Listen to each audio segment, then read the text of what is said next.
Good evening. Welcome. I'm Alex Gartenfeld, the Artistic Director at ICA Miami. It's a pleasure to welcome you to an evening with Isaac Julien. It's very late in London, so even before we begin, I want to acknowledge that and extend a sincere thanks to Isaac for joining us just a few minutes after midnight in London. This is the first of our season of ICA Speaks, which is an annual series of talks intended to build scholarship on artists in our collection. We're very fortunate to have Isaac's stunning photograph, True North, from 2004 in the museum's collection. The other occasion for tonight's talk is that since May, in the Shulamit Kasman Family Gallery on ICA Miami's ground floor, we're hosting an extraordinary work of cinema. Vagabondia from 2000 is installed in an entirely red room, and the work results from a commission for Retrace Your Steps, Remember Tomorrow, an exhibition curated by Hans Ulrich Obrist at London's John Soane Museum. Vagabondia is a really important and magnificent entry into Isaac's catalog, and a post-colonial exploration of the museum as a politically contested site, which he explores through the house's eclectic collection and its ghostly inhabitants. The loan of this work is thanks to our generous and very pioneering neighbors, Carlos and Rosa Dela Cruz in the Dela Cruz collection. Thanks also to Melissa Wallen for her collaboration and facilitation. This work, which is also held in the Tate's collection, among many, many others, will be the departure point for tonight's conversation, leading towards subsequent and recent works as well.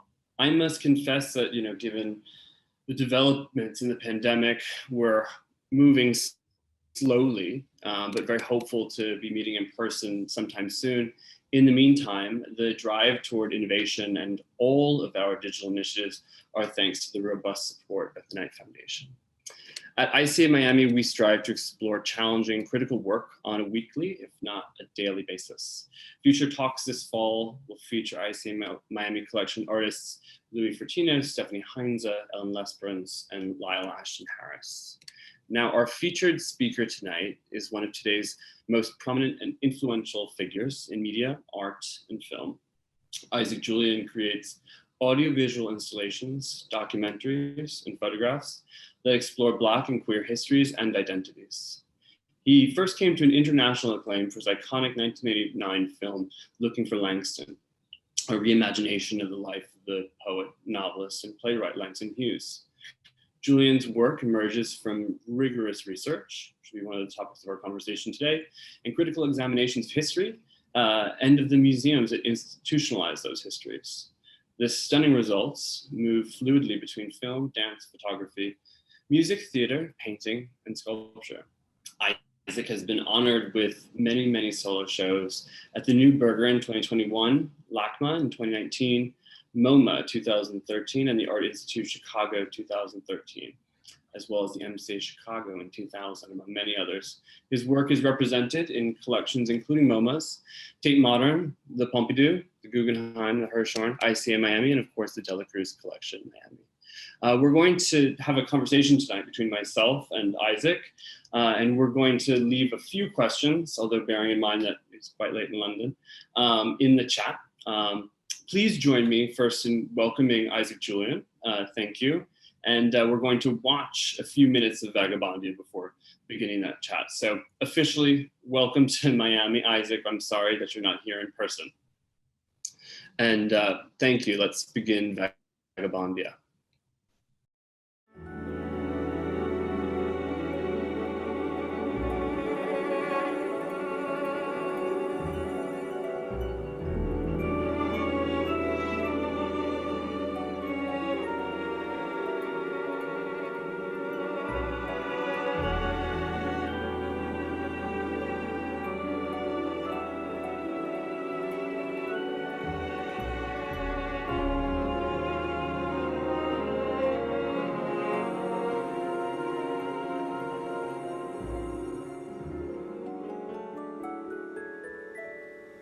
Mwen pa sav ki sa Johnson te kakachi le kont.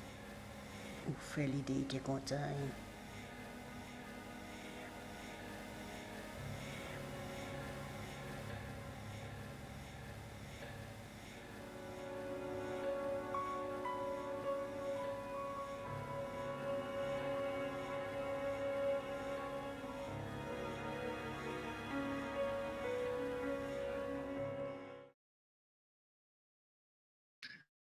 Beautiful. I'm going to, Isaac, if you don't mind unmuting as well. Welcome again. It's great to see the video, although even better, I must say, to see it in person with the full musical experience at the museum. We're very glad to have it. Thank you. Wonderful I wanted to begin. it. What's that? I just want to thank, Rosa de la Cruz, and of course, ICA Miami for installing the work. It's a great honor, and it's fantastic and very exciting to have that work available for audiences to see again. So I, just want to thank the museum and obviously the Rosa de la Cruz collection for your collaboration in showing that work. Thank you, Isaac. And yeah, it's an incredibly meaningful work, and I think specifically meaningful in Miami for a number of reasons that we can discuss. But I think the place where I'd like to begin the conversation, and which probably isn't imminent to audiences in Miami, because they're not familiar with the John Soane Museum, is that a very specific site is the departure point for this piece. And you take the piece a long way. It truly is a departure point. But the origination was a commission about kind of extraordinary man and his collection and the legacy of that place. Could you talk, kind of rewind a little bit and tell me about the origins of the piece, and perhaps even what you knew of the person and the museum, this kind of quite eccentric house museum in London, prior to and during the making of the film? Yes, of course. I mean, I have to say, first of all, interestingly enough, I was sort of very much involved in the sort of early 90s of making a set of films, which I think we're going to talk about today, which were in a way museum films or museum inspired works. I guess you could say they're like a form of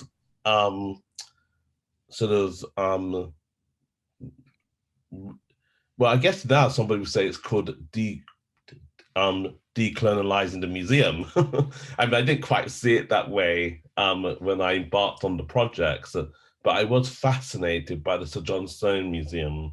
And in fact, in 1993, when I made a film called The Attendant, I wanted to film in the Sir John Soane Museum, and I wasn't allowed to for a number of reasons.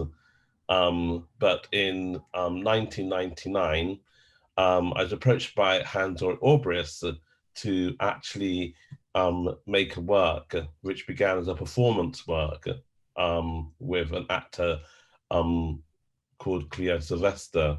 And here we have an image, I think, of Hans-Ulrich Obrist and a museum curator. And essentially kind of, as you can see in this image, the amazing aspect of the Sir John Soane Museum is this kind of doubling effect that you have, where you open sort of one vista or salon of sort of paintings, and you open it again, another door, which reveals a whole other set of paintings. And if you pare down from where I'm declaring the Hans-Ulrich Obrist protagonist is looking down, it pairs into a hole in the museum and reveals another floor. And so Sir John Soane was someone who was incredible architect, Enlightenment era, and he actually designed the Bank of England as well. And he was also involved in those rather iconic red telephone boxes, I believe, or at least the design of those rather iconic red telephone boxes, which don't really exist in London anymore.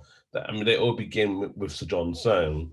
But the thing that was really exciting about the Sir John Soane Museum, from my point of view, was the fact that it was obviously, in a way, post-Enlightenment type museum, which was a house museum, which was built in 1812 to house his collection.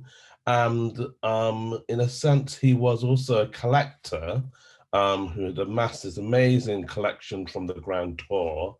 And what had happened is that when Hans Ulrich and Catherine Evans, the artists, got together to create this exhibition called Retrace Your Steps, Remember Tomorrow, it was the first time that contemporary artists had actually shown in the museum. And it, in a sense, displayed this kind of fantasy-esque aspect of the museum, by the way that the artists reacted to the space. And in my actual piece, I was really allowing, or I was allowed to have Cleo Sylvester perform live in the museum itself.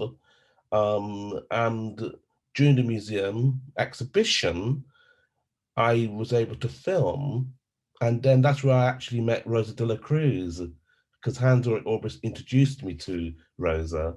And it was a really magical encounter because, of course, you know, one was looking for a kind of support for the work. And Rosa de la Cruz wrote right on the spot a check, which allowed me to actually make the work and to finish the work.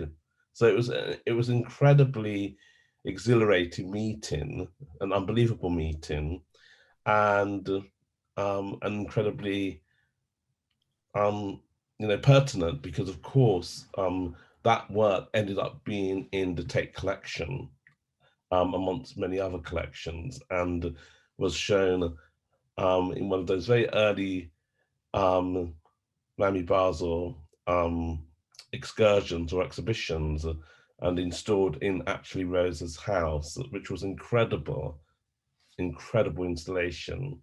And so for me, it's really exciting that that's being shown now. But of course, this all started off in the Sir John Soane rooms, and the work is really a kind of filmic re-exploration of the space, which tries to utilize some of the, if you like, strategies of doubling and mirroring in Sir John Soane's architecture, and to give that sort of doubling effect, a sort of mirroring in the film itself, which is kind of split in the middle and reveals seams and vertiginous angles and movements. And yes, this all really began in these very early curatorial interventions into the museum, which contemporary artists were kind of interested in pursuing, along with those kind of curatorial and kind of patron sort of, if you like, support. So yep, that's how the kind of Sir John Soane, if you like, exploration began. But I had an obsession with Sir John Soane anyway, so. Well, one of the things that you're alluding to, which is in your conversation, in the discussion around patronage, but relating really to a kind of a very brilliant theme in your work in general, is how you suspend so many historical narratives, conversations, anecdotes, and allow them to function simultaneously within a work of art or in an installation. And I think for me, I think one of my favorite elements of a number of your works is casting, and how specific and decisive choices like Cleo Sylvester are. Now, Cleo was a gifted and truly historically important actress, as the first Black woman to play a leading role at the National Theatre in London. And she comes up a number of times in your work, and I think, if I'm correct, always as a curator conservator in The Attendant as well as Three. Now, that's a long way of saying, how did you come to Cleo's work, and why did you attach her to this role, and what did that dialogue entail for you? Well, I think in a way, what was really important in relationship to this film for me was, in a way, looking at questions around sort of modernity and counter-modernity. And the conservator role or curator role that Cleo Sylvester inhabited was a kind of ghostly role, because we're not quite sure if she's real or not, but she's basically in a way involved in a kind of conservation of the space. But then at the same time, in her narration, she's narrating in a language of a Creole language. And that Creole language is a language which actually belongs to my mother. My mother came from St. Lucia, where this sort of, if you like, broken French is actually a language which is derived from a slave culture, where basically it was purposely constructed as a language for the kind of, if you like, white colonial master to not comprehend, you know, so within it has a certain resistance. And so in a way, I was really interested in this kind of remapping the museum through the kind of bodily movement and curatorial assistance of Sylvester's character, and in a way to implant that sort of idea of there being another presence or view in relationship to how one would view objects, you know. And so I think in a way, both in her role, for example, in The Attendant in 1993, where we have this still of her hair, she, in a way, it's the beginning of this sort of exploration of what I want to call the kind of museum films, where basically we are sort of playing with a kind of institutional critique of the museum, but not in the way that one would ordinarily, not in the way that that became instituted, if you like. So, and with Cleo Sylvester's kind of character, which has this sort of ambivalent role in terms of a kind of central sort of, if you like, sexuality, but then at the same time, someone who is being positioned within the museum, and at the same time, if you like, viewing it from these different perspectives. So in a way, I call of these works the creolization of the museum. I think now people call it the decolonial museum. But so I was really interested in this sort of navigational aspect. And in a way, Cleo was my protagonist in these films. And she's an amazing actress. She was in Kathy Come Home, a Ken Loach film, I believe it was made in 1966. And she was, and she still is working to this very day. I mean, she's performing in the National Theatre in London as we speak, you know, so she has incredible longevity, but she's also very performative. Yeah. And I'd be curious also just to hear what her take on the collaborations have been, but more generally, I mean, you spoke about the piece is about haunting, and a lot of these characters who appear, they're somewhat ambiguous to us, they're mysterious. You sort of learn through just through their sort of evanescence in the plot, or through didactics, that they're kind of ghosts. This corresponds, of course, to what you've been describing, which was as you said, I think quite brilliantly, a creolization or a decolonization of a museum structure. How were you thinking about history at this time? And was that something, this idea of haunting, the Sohn Museum, which is so neoclassical and so official, was that really present in your mind as you were making this piece? Well, I think it was more to do with the sort of aesthetics, you know, that in a way one was able to sort of, in a way, at the same time of providing this sort of rereading of the space, that aesthetically that was also being enhanced by the way in which I wanted to kind of suture with the double screen a kind of oscillation effect on the space itself, and this kind of enfolding on the museum. And of course, if you see from this image, you can see that Sohn was very interested in this kind of doubling and mirroring of the space. And so to do that aesthetically, and to, in a sense, kind of split and redouble, fold out, pleat the space, and to, in a way, rejoin it at the seams, it became a kind of rearticulation of the space, which was both being sonically worked on by Paul Gladstone Reed's score, but also at the same time, with the Creole narration, was providing a sort of counter reading of the space. And this is achieved really, I would say, through the kind of mise en scène and paying attention to the sensitivity of the light and the performances, where both dance and the kind of rearticulation of the space being both inspired by the Gothian paintings and the choreography of Javier de Frutas, which again sort of refers to the original performance of the work by Cleo Sylvester, but then takes it into another realm.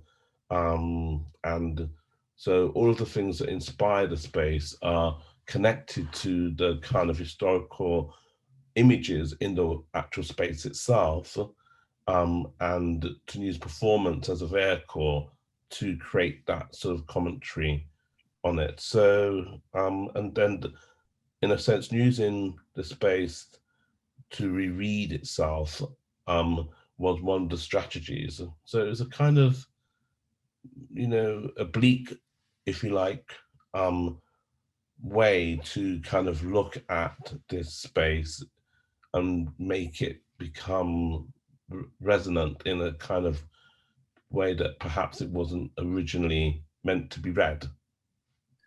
Right, but also at the same time, I think one of the things your piece tunes into is that the Sohn Museum is, you know, such a performative site, and you know, we have, I believe that your research entailed not just the site itself, but also, you know, a lot of John Sohn's writings and his plans for the house, and even its imagination as a ruin. But during his lifetime, you know, I think he activated the space, right? And there were, I believe some of the images that we have next are these kind of evening displays.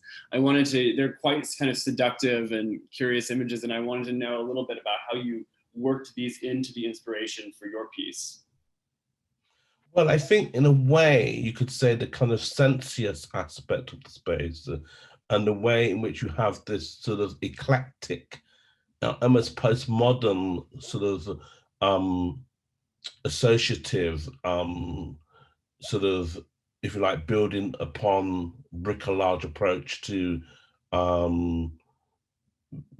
you know, eccentric way in which the building housed the collection, with the odd sort of chains which had the sort of colonial kind of slavery references, but they were all kind of obliquely shown, you know. So in a way, it's a very fetishistic space, and at the same time, it has a sort of, if you like, Pandora's box effect, you know. So it unearths these secret spaces and gives us, I think, clues to a kind of version of a kind of post-Enlightenment way of the way the building's structured, you know. So, and of course, a lot of the works were assembled from the Grand Tour. I mean, you know,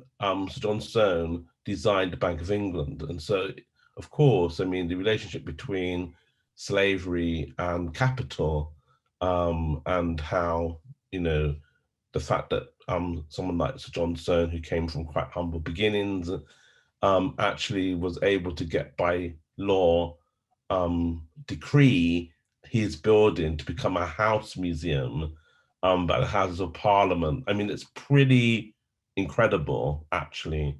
And so in a way, I think it's also, in a way, this collection, in a way, gives us these pictorial kinetics, or at least I wanted to explore this in a way that would give another versioning of the space. And I guess reflecting on this cinema of memory, or theatre of memory, you know, which is being constructed by the Sir John Soane character that's played by my partner Mark Nash, and then having these Hogothian figures who basically are sort of being choreographed by Heather Frutus based on a black beggar from the 18th century who wore a kind of ship as his hat, who became very like famous or infamous.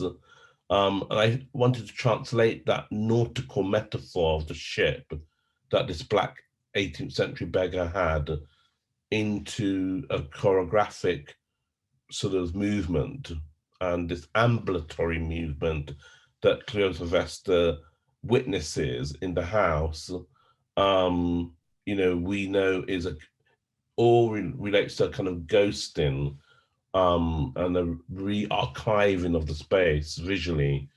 And so I think, you know, all of these are shot at night in the space and give it this very, if you like, mysterious, but I think with the Creole language, it becomes another way of viewing the space that is a kind of different perspective, I would argue.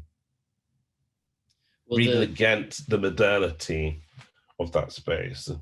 And the piece really endeavors to show kind of the complexity and idiosyncrasy of the architecture, and that's, I think, especially reflected through the cinematography, which has a kind of, I want to say psychedelic, but it has a truly kind of almost impressionistic approach to this very specific architecture, and also is structured around really complex views. So you get surprising connections and vistas from room to room, in, I think, ways that would be unanticipated even to people who know the space so well. So what did your kind of, and I think we have some pretty cool also images of the space as well, but what was your kind of response? You've spoken to it a bit already, but to the architecture of this space, and how did you, you know, as a filmmaker and as a cinematographer, how did you undertake to either reflect that, contradict it, or build from it within the way that you shot the piece? Well, the work was shot over a kind of 5-week period, but I think I guess the word to use is the uncanny. You know, it was this uncanny aspect of the space that we were trying to bring out.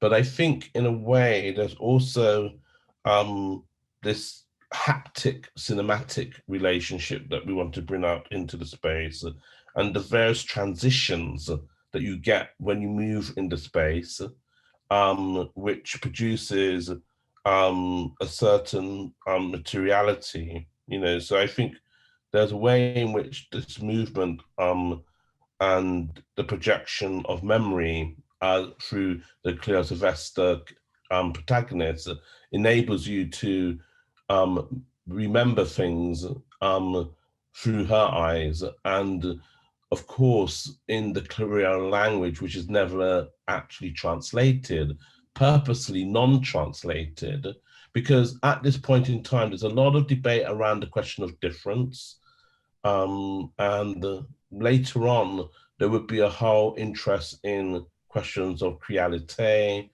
and in a way I think this work kind of prefigures that debate, but it becomes a way of also exploring a space which was actually barred to one, you know. So when I was refused to film Making the Attendant, you know, in a way, it didn't stop my interest in the space. In a sense, it only enhanced it. So by the time one was actually making the work and filming in the space and had the access to it, it became a sort of challenge, and at the same time a way of being able to communicate in a kind of seance manner with that space, because it is an incredible museum space in terms of its house collection, and prefigures, of course, the way in which collectors in the 20th and 21st century would indeed have their collections in spaces. But I think, you know, it is also a bit kinky, the Sir John Soane Museum as well, because of the incongruous aspect of it as well. So, and the fact that it's in London, you know, and it uses yellow. It's very grey in London. I mean, August has been dreadful, of course, and it uses yellow, for example, which I used in my own room or study or studio, because, of course, you know, you need that sort of color to give a certain aura to a space, you know. So I think it's that question of curiosity that becomes really very important, and the cinematic journey that you can create, and a certain intimacy. So that was the other thing I wanted to do, was to create this intimacy, to say that within the colonial project, there is a kind of intimacy which was being, I think, shared with the Creole language and reading of the space, and the suggestion around eros, you know, which is between this Claire Sylvester character and the Sir John Soane figure, because in Creole it says, did he love her, you know, and there's a kind of game of desire that's being played out within the space through the language, which is purposely untranslated to the non-Creole subject, you know. So I think that anybody from Haiti, you know, Haiti would be able to understand it immediately. And your mother provided this voiceover, which I think is also, and I think it came perhaps, and correct me if I'm wrong, a bit out of the traditional kind of editing process where you did it, she provided the voiceover at a later date in tandem with your editing. How did that come about? And also the decision, you know, not to translate the voiceover, which of course I think it takes on a special meaning in a site like ours, in the Design District, which is adjacent 2 blocks from the Little Haiti neighborhood in Miami. Well, I think that one of the main things that was shown at the Tate, for example, is that they said, like, well, you know, are you going to subtitle the film? And I said, no, I don't want the film subtitled. The whole point is that, like, the language which had been created from slavery was a language which was meant to be non-translated. You know, it was there as a kind of language of resistance. Of course, it means perhaps it's not going to be translated by Google anytime soon, but I think there's a way in which that language of resistance, which, you know, Derek Walcott referred to as Anglophone interest in the language, felt like there was a kind of autopsy that was being done on the language, which was dying, and which probably is dying. At the same time, I think it was a language which, at least for the museum visitor, they won't understand unless they are Creole subject. So I don't know if I'm being a bit essentialist when I'm saying that, but I think it was just also a barring. I wanted to put a bar in that Derridian sense on the audience, and to sort of create a certain, as I'm saying, it's like a counter modernity to the kind of modernity that's being offered as a form of critique, really. And so there is a kind of institutional critique in the use of the language. And at the same time, there is the musicality of the work, the sonic aspect, which gives it a certain sensuous aspect. So, and I think you do get a sensuous aspect in the museum as well. So I guess it's sort of,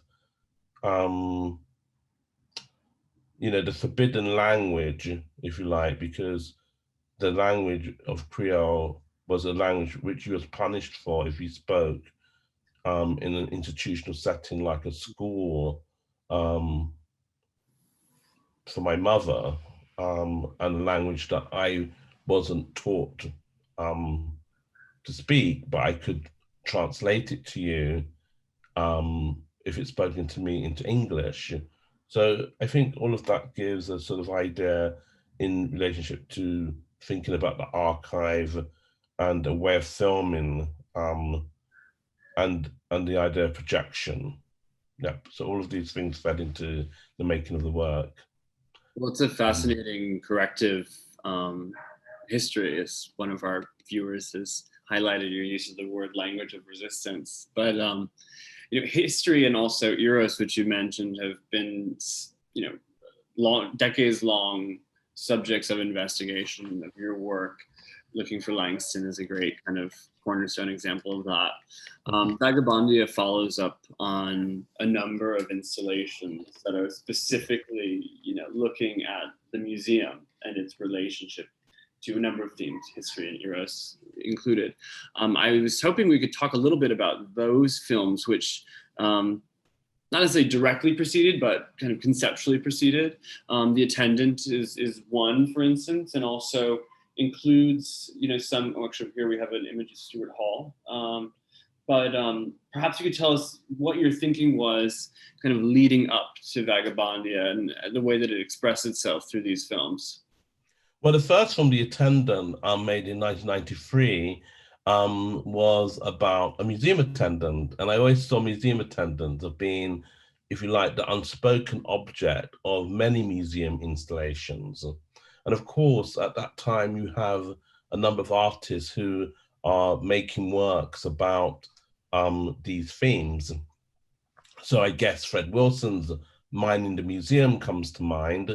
But there are other works where there was a foregrounding of the role of the attendant. So in my work, I have an attendant who is involved in this, if you like, sadomasochistic fantasy.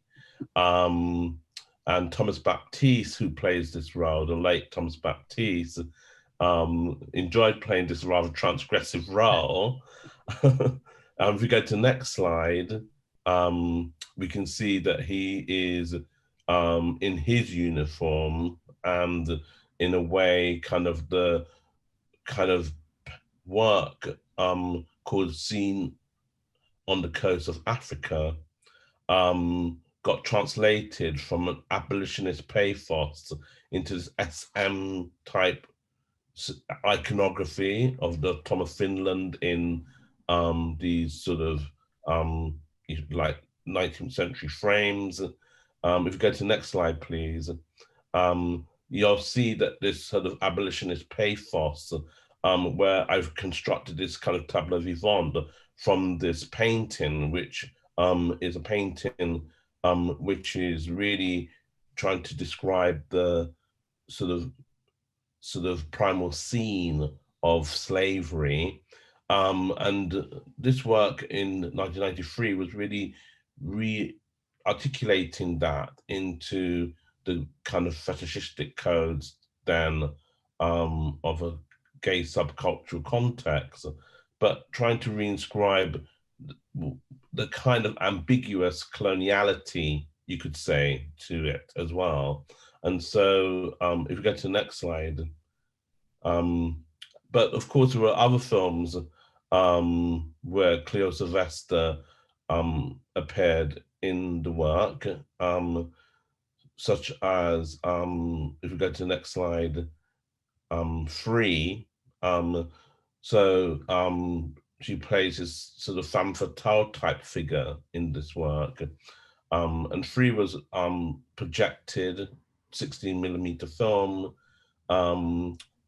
It was a sort of triangulated relationship between B.B. Miller and Ralph Lemon, choreographers, African-American choreographers. And there's a way in which in the work, which is based on a duet between B.B. Miller and Ralph Lemon, I introduced Cleo Sylvester, hence the name Free. And it became a work which was very much, if we go to the next slide, please, sort of looking at the way in which B.B. Miller's relationship to Cleo Sylvester had this sort of ambiguity or ambiguous sort of relationship. If we go to the next slide, please. And of course, there's a kind of play between the kind of surface and use of sort of various apparatus. I mean, it's a conceptual piece, you could say, but nonetheless, it's also exploring the sort of relationship between Cleo Sylvester's character, which becomes a sort of, if you like, trans-textual character, because she's in one film into another film, and at the same time, this is a question of choreography and dance, which I'm sort of exploring within these works in the mid-90s. If you go to the next slide, please. And I guess in a way, it kind of leads to the question of the relationship to the kind of sonic aspects of the work. Because Paul Gladstone Reed, pictured here, was a composer who worked both on Vagabondia and on several other works. One of the things that this leads toward in Vagabondia, for me in particular, I mean, the title Vagabondia references vagabond, and there's a character who appears, kind of a trickster character, who's moving in a very choreographed, but also very sensual, very uniquely scripted way through these kinds of hallways of colonized objects. And one of the places in particular that he seems to be moving through is through one of the key kind of groups of objects in Soane's collection, which were William Hogarth's The Rake's Progress from early 18th century, which are paintings, sort of moralistic paintings condemning vice. And I love the way that you kind of bring together all of these elements, which are kind of contradictory to each other, or in harmony to each other.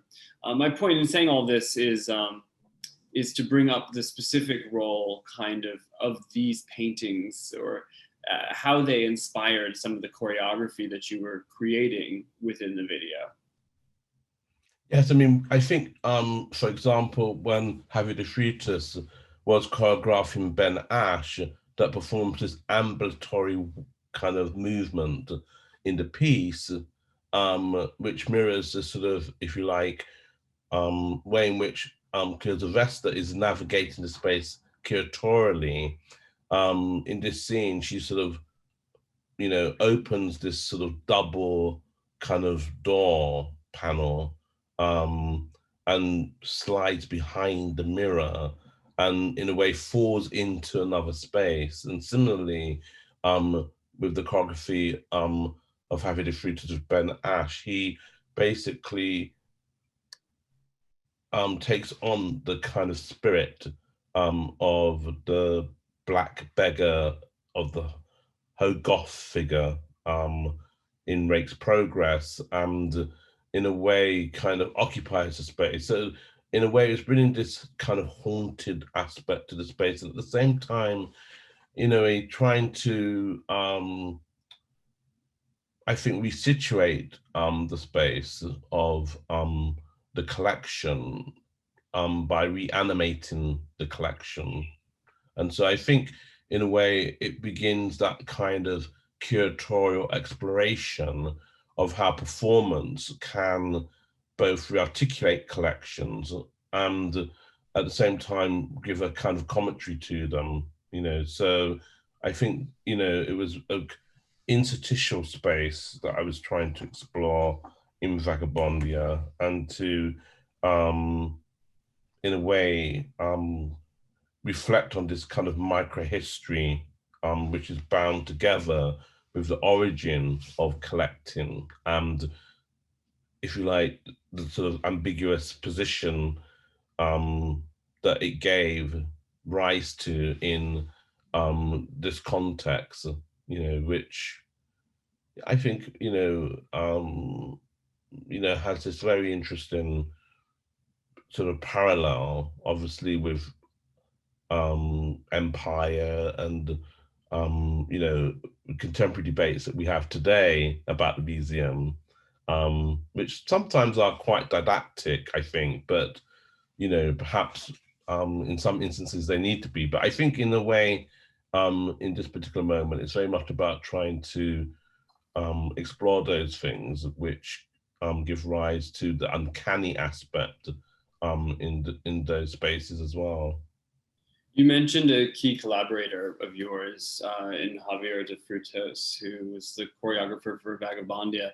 And about the same time, perhaps a year before, after Forgive Me, you created another collaborative piece, The Long Road to Mazatlan, which has some kind of thematic and stylistic parallels. What was your work together like at that time? Did these come one after the other? How were the two of you kind of thinking about creating these pieces during this kind of highly concentrated time of collaboration? Well, I mean, this sort of moment was a really very creative time, because it was the beginning of, I guess you could call it, the YBA movement in London, at least. But I think there was a whole other sort of movement that was also taking place in London, which was really a kind of generation of artists that were involved in another kind of practice, a critical practice. And I think, in a way, The Long Road to Mazatlan, which was commissioned by Art Pace, began with the way in which I wanted to work with dance and choreography as a way of creating a new script for thinking about moving image works. And also, what was very exciting about making this work was making a free screen work that could be shown in a white cube space by the use of back projection, and then at the same time to create a language for transversing the space and to work with, if you like, the free screen format, which I think I pioneered with a few other artists.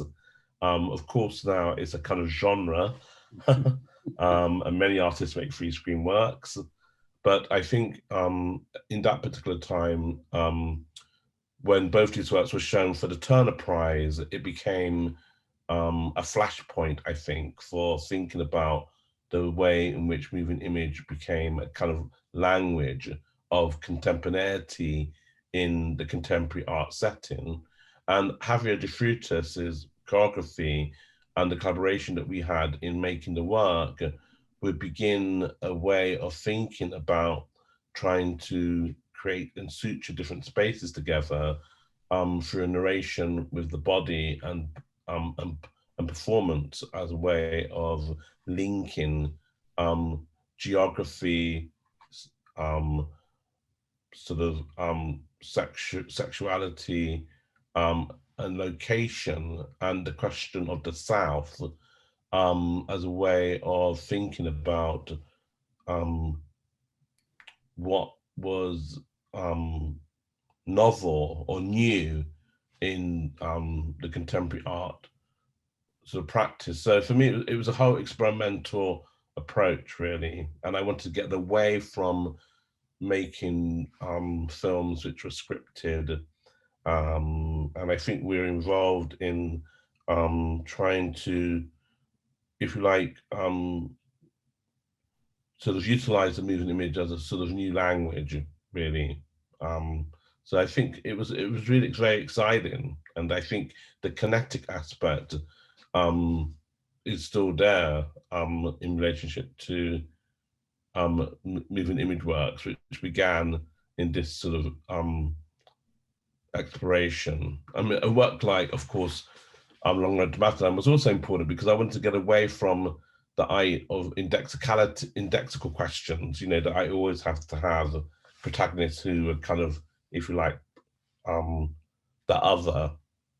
Of course, they're the other in other sorts of ways because they were queer. So it was queering, you know, video art to a certain extent, and sort of looking at all of those very sort of iconic Warholian Hockney-esque tropes as well. So, well, one of the things that we're truly not able to access when we see, you know, images of your works in a presentation like this, or watch it on a YouTube or Vimeo link, is truly how kind of physical, anthropomorphic, tectonic they are. You mentioned the three-screen format. As you were sort of, say, pioneering in this space and thinking about how you could coordinate multiple scenes across screens, which you've done subsequently in even more complex situations, was that about destabilizing narratives, as you've mentioned in other contexts? Was that about a kind of a protest against cinema? Was that about an insistence on experience, or was it kind of a combination of all this and more? yeah, I mean, I just think in a way, kind of at this moment, there's a sort of intervention that I'm making in the art world, where basically, you know, in a way, we've had this sort of, you know, conceptual moment and the moment of video art. But I think when projection becomes possible, it kind of moves video work into another realm. And you could call it the cinematization of video art. I think some people were a bit critical of it. They kind of felt like perhaps it had been taken over. And there was a kind of critique that came around the idea of the spectacle. But I think what it was really the fact that technology was sort of, in a way, creating a kind of new audience, a new platform. And I think there's a way in which we could say that I was really interested in trying to meld the kind of cinematic and video art languages, and to repudiate what I saw as the kind of binarism or separation between those forms. And it was transgressive. I mean, I think that, you know, there were some people who were in some film departments of certain museums that felt like, well, who the hell is Isaac Julien? Like, you know, he's making these sort of video works and their film works. And I think there was a deliberate sort of transgressing, but not a transgression from my point of view. I think a transgression seen perhaps from a more institutional perspective, which was not involved in the kind of, if you like, the same excitement, you know, that the artists were involved in. So I think, you know, people, artists like Doug Aiken or Sharina Shat or Stan Douglas or Steve McQueen, you know, there was a whole movement, and I think represented by some of those early sort of documenters of Okwinwezo and many others. You know, it was a spearheading of those interventions, and it all happened at this time, the time of the change of digital technologies into moving image cultures generally. And I see that these works are all part of that conversation. And I want to fast forward about 20 years, almost to the present, to 2019, and a work that you've made entitled The Marvelous Entanglement, which again is involving research into a very unique, historically important individual. In this case, Lena Bobardi, an architect, so someone with a very important role in 20th century architecture, and a very specific attitude towards modernism. I don't want to, we're running a little long, so I'm gonna, we might treat this in a bit of a gloss, but I do want to ask you a little bit about what drew you to the very compelling figure of Lina Bo Bardi. Now, clearly, at least to me, you're very intrigued with her and wrapped with her, because I mean the quotes that you pulled, which we won't be able to see, but that are part of the, are done in voiceover as part of the film, are just astounding. But what brought you to Lina Bo Bardi and to the sites which you explore in the course of the video? Well, of course, you know, it began with having an exhibition at Saskia Pompeia. And Saskia Pompeia is an amazing space in São Paulo, which Lina Bo Bardi had designed into a kind of art center. And the actual exhibition was called Geopoetics, and it was my first large-scale exhibition in Brazil. And yeah, I mean, from there on, it was everything Lina Bo Bardi. And, you know, Hans Orbris plays a role here because he invited me to participate in another sort of house intervention museum in Casa de Vidro, which we saw in the first image, the glass house, where several artists were invited to make works for that space. And in a way, the conversation began for me in terms of thinking about Lina Bo Bardi as an architect who was involved, I think, in translating, if you like, Brazilian culture with her Italian modernist perspective. And in a sense, she gave this possibility, I would say, for thinking about the translation of sort of, if you like, you know, various forms of both indigenous culture and sort of Black Brazilian culture, and this kind of frisson between that and Italian kind of modernism, and created this sort of possibility for there to be this kind of language of what we call brutalist architecture, that was both organic and sort of in connection with the culture that she could see perhaps as an outsider, that people who were of the culture couldn't. And I think she, yeah, so she's an extraordinary architect. And so these images here, for example, What is a Museum is taken from MAM Museum in Bahia. This photograph, which I think is shown in the museum exhibition in Miami right now. If we go to the next image, we'll see that it's inspired by the fact that in her architecture, the stairs that she designed, which in the central space, inspired these performances in the 70s, and in turn inspired me to make a work of performance on those very stairs that she designed. If we go to the next slide, please. And there's a way in which sort of these original performances by Leah Robato inspired me to work with contemporary sort of Afro-Brazilian choreographers. I collaborated with Ballet Folklorica, along with a very young kind of Black Brazilian collective in Bahia. They basically, in a way, I would say, led me to a reinterpretation of Lina Bo Bardi's work for a new generation. If we go to the next slide, please.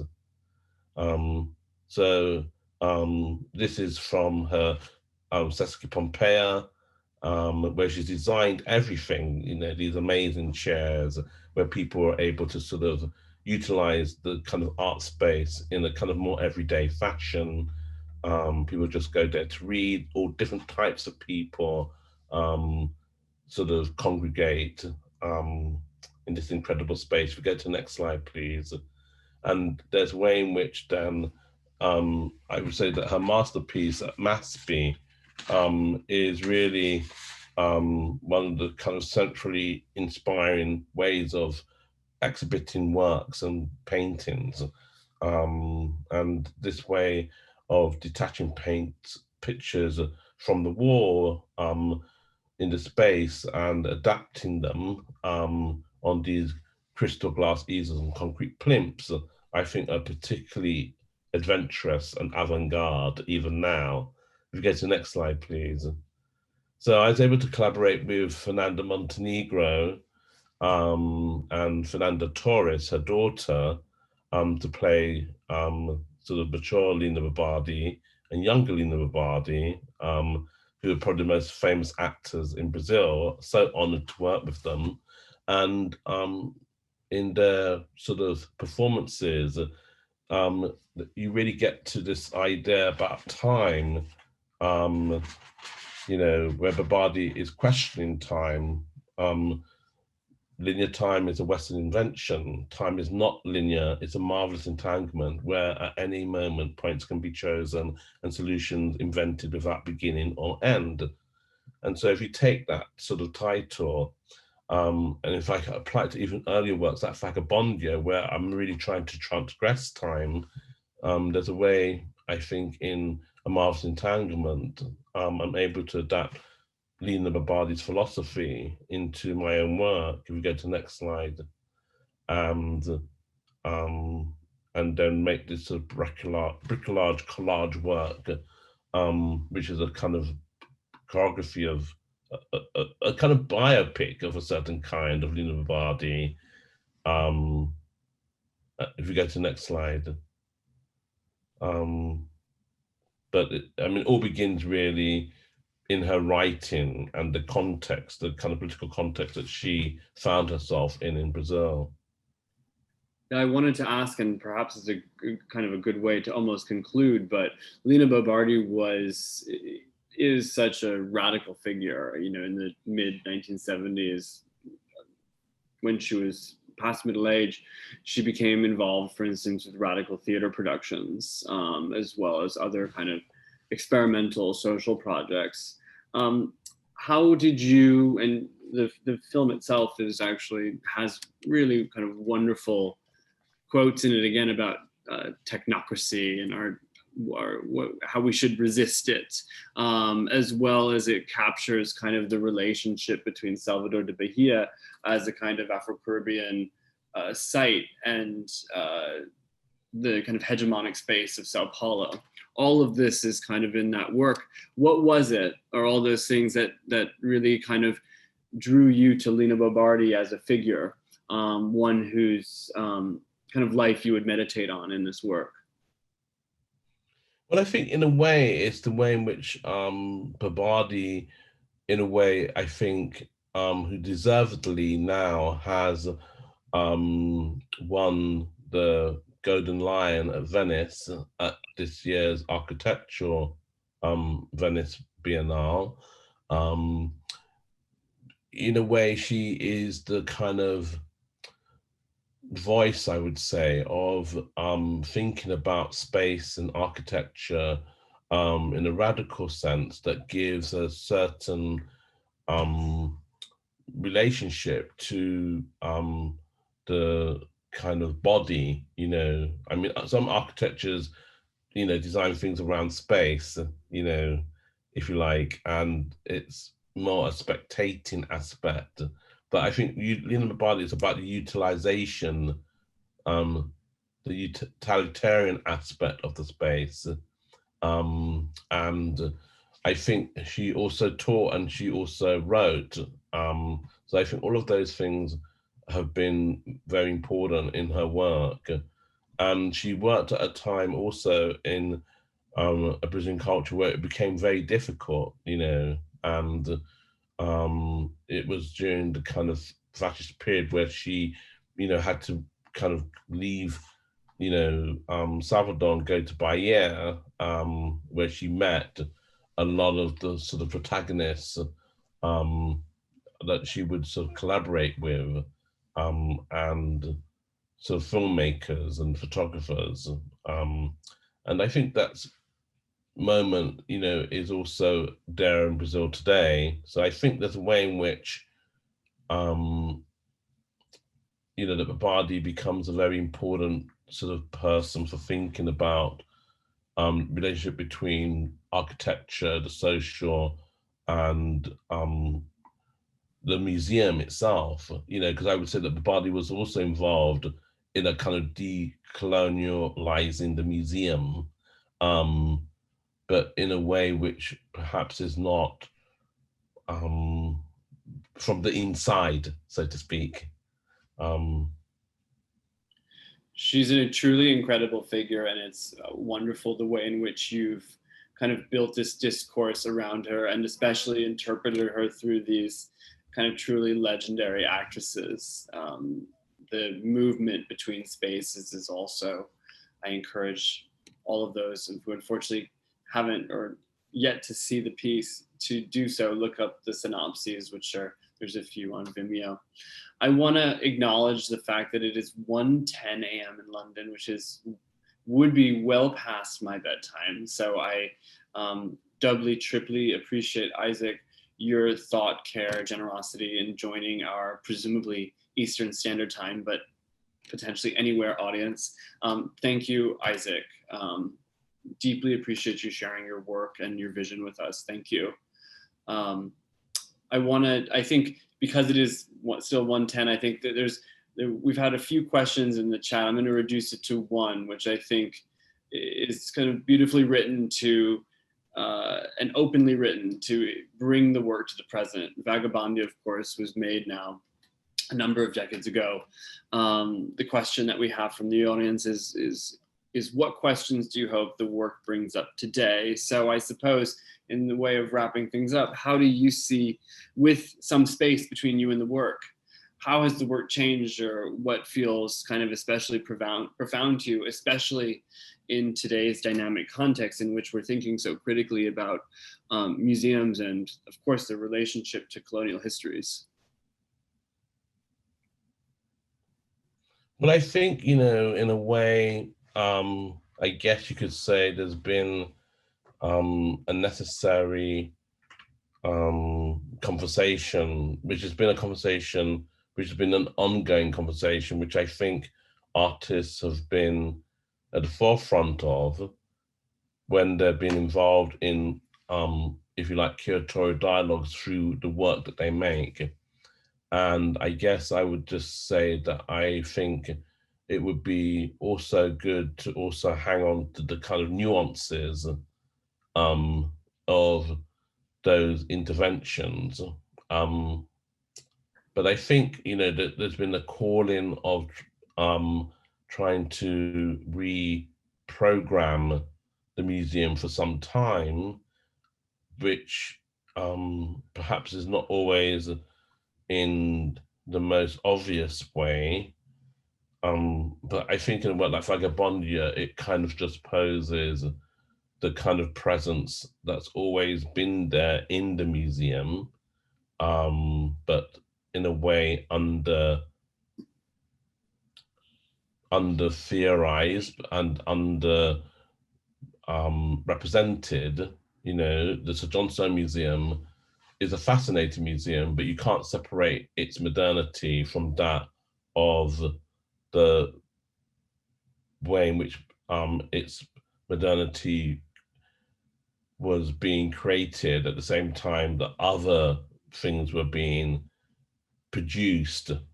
So I think that's the thing, is that they're inseparable, the desire to collect objects and the way in which they have their own imperializing gaze, so how can we undo that gaze, I think.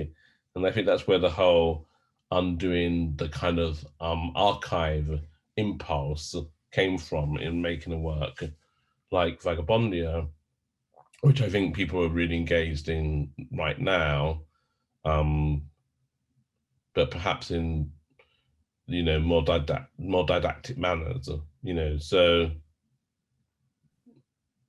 but that's not to sort of critique that. It's just to say that, you know, different moments bring together their different auras, really. So, but it's interesting to trace it. I mean, I haven't seen the piece physically, unfortunately, so I need to see the piece physically to really reread it. So I'm just guessing. It's just better for the audience to tell me what they think rather than me, actually. Yeah. To our eyes, it looks truly magnificent and really timely. And again, we deeply appreciate your vision and extraordinary generosity in bringing the program to us. I also want to thank, you know, your studio, which provided some incredible, all the research images that we see here today. Daniello Granadio, who has run all the technical production, thank you. And thank you. And Carlos and Rose Dela Cruz for sharing this work with us. Isaac, I hope that you have a wonderful rest, and I hope also to see you in person soon, and that you're able to visit Miami at your soonest and safest convenience. Thank you for being with us tonight. Great, thank you so much. Thank you. Till next time. Thank you everybody for joining us. Hope to see you at the museum soon. Thank you. Bye-bye.